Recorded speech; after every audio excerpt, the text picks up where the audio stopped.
నమస్తే అండి. నేను ఈరోజు గంగోత్రి టెంపుల్ వచ్చానండి. గంగ పుట్టిన ప్రదేశం అంటే ఈ ప్లేస్ మొత్తం పవిత్రమైనటువంటి ప్రదేశం అండి. ఆ గంగమ్మ తల్లి పుట్టిన ప్రదేశం ఇక్కడే గంగోత్రి. ఎంత అద్భుతంగా ఉందండి ఈ ప్రదేశం. చూడముచ్చటగా ఉంది. అమ్మవారిని తల్లిని నేను కోరుకున్నాను. మంచి నా దగ్గర ఇప్పటివరకు ఎవరైతే కరెక్షన్స్ తీసుకొని ఉన్నారో వాళ్ళందరికీ మంచి జరగాలి. వీళ్ళకే కాకుండా సమస్త భూమండలంలో ఉన్నటువంటి ప్రతి ఒక్కరికి మంచి జరగాలి. ఆ అమ్మవారిని నేను కోరుకున్నానండి.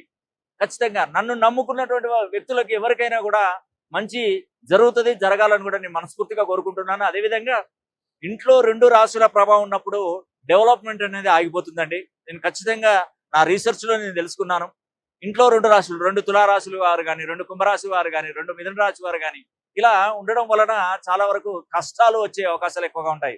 కాబట్టి వీలైతే ఒక్కసారి మీ పేరులో ఉన్నటువంటి సంఖ్యాబలాన్ని 360 డిగ్రీల కోణంలో మార్చుకొని చూడండి. మీ పేరులో సంఖ్యాబలాన్ని మార్చుకున్నట్టయితే తప్పకుండా మంచి ఫలితాలు కూడా తప్పకుండా మీకు అందుతాయని కూడా నేను